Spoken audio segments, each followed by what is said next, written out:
గత కొన్ని దశాబ్దాలుగా ఈ శారద సంస్థ నిర్వహించడం జరుగుతుంది.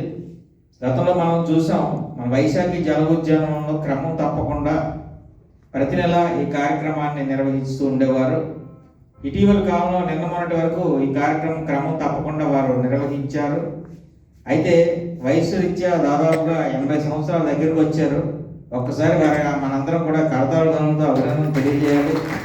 ఎందుకంటే ఈ వయసులో వారు ఉత్సాహంగా ఇటువంటి కార్యక్రమం నిర్వహించి తన పాట పాడడం, తన గళాన్ని మనందరికీ కూడా మాధుర్యాన్ని మనందరికీ కూడా పంచడం కూడా గొప్ప విశేషంగా భావిస్తున్నాం. వారికి సహకరిస్తున్నటువంటి వారి సతీమణి గారికి కూడా శిరస్సు వంచి నమస్కారాలు తెలియజేస్తున్నాం. ఇటువంటి లెజెండ్స్ మనకి చాలా ఉపయోగం ఉంటాయి. ఎందుకంటే వీరి ఆశీస్సులు మనకు ఎప్పుడున్నా కూడా కళారంగం మరింత పురోభివృద్ధి చెందుతుంది. సీనియర్ గాయకులుగానే కాకుండా వారు మంచి మానవతావాది. ఇందాకే చెప్పారు మన కొండల రాజు గారు.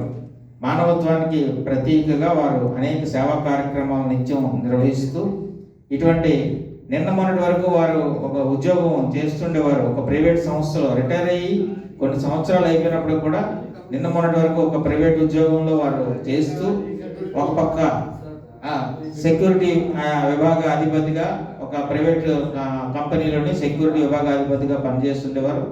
ఎక్కడ భీమిలి అవతల దివీస్ ల్యాబొరేటరీస్ అంతవరకు వెళ్ళేవారంట. నాకు ఆయన చెప్తే నాకు ఆశ్చర్యకరంగా అనిపించింది. అంటే 2 వీలర్ మీద అంత దూరం వెళ్ళి ఆయన విధి నిర్వహణలో పాల్గొని వస్తూ మా కార్యక్రమాలు కూడా పాల్గొంటూ ఉండేవారు. ఇటీవల కాలంలో ఆరోగ్యం అంతంత మాత్రంగా సహకరిస్తున్నప్పుడు కూడా ఆ భగవంతుడు ఇంకా వారికి నిండు నూరేళ్ళు ఆయుర ఆరోగ్యాలతో ఐశ్వర్యంతో మనందరికీ కళాంతలు ముద్దు పెట్టగా వారు ప్రజ్వరిల్లాలని చెప్పి కోరుకుంటూ, వారి సతీమణి అభినందనలు కూడా ఉన్నందుకు, వారి సహకారం ఉన్నందుకు కూడా వారికి కూడా ప్రత్యేకించి ధన్యవాదాలు తెలియజేసుకుంటూ, ఈ కార్యక్రమాన్ని నిర్వహించినటువంటి మా నారీ బేరి మేడం ముగ్గురు, అంటే ఇప్పుడు ఇద్దరు వచ్చారు, ఇంకొక ఆమె రాలేకపోయినప్పుడు కూడా సివి రాజేశ్వరి గారు, శైలజ మేరోజ్ గారు,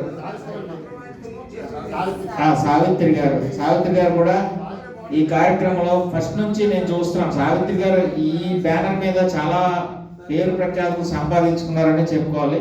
ఎందుకంటే సావిత్రి గారు ఈ కార్యక్రమంలో ప్రతిసారి రాములు గారితో ఈ కార్యక్రమంలో పాటలు పాడడం కూడా మనం చూస్తున్నాం.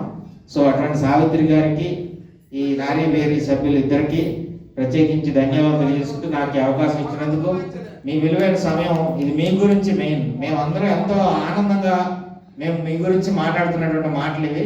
మీరు దయచేసి ఈ విషయాన్ని మీరు అర్థం చేసుకొని, మన పాటలు రెగ్యులర్గా ఉంటాయి, కానీ మేమంటే మంచి మనిషి గురించి మేము 2 ముక్కలు చెప్పడానికి అవకాశం ఏర్పడింది. ధన్యవాదాలు, నమస్కారం, థ్యాంక్ యూ. చెన్నా తిరుమలరావు.